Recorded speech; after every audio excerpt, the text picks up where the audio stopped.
It was 40 years ago today that the last manned mission to the moon took off. The early space race was between the US and Russia, but now China, Japan and India have all launched their own space programs and have ambitions to again land humans on the moon. Now they're being joined by a private American company. It says it will fly to the moon by the end of the decade and is offering tickets for around £400 million apiece. Here's our science editor, Tom Clark.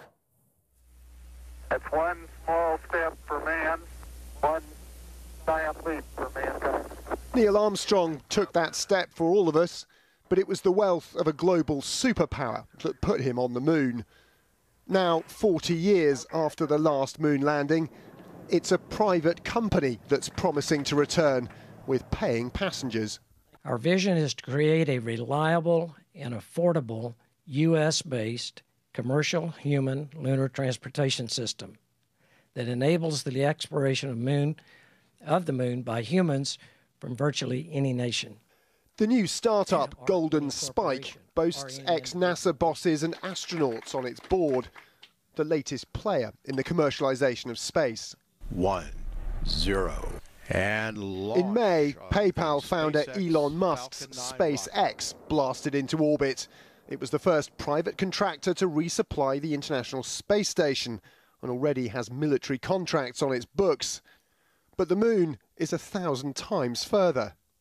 So for a cool billion, you and a companion can head to the moon with Golden Spike.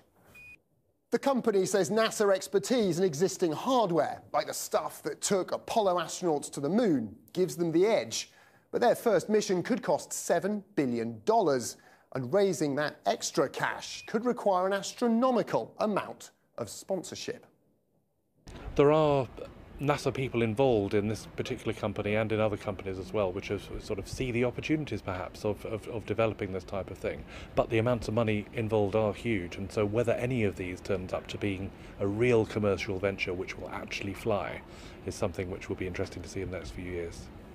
The company claims its target customer is other governments keen to plant their flag on the moon without having to develop technology of their own.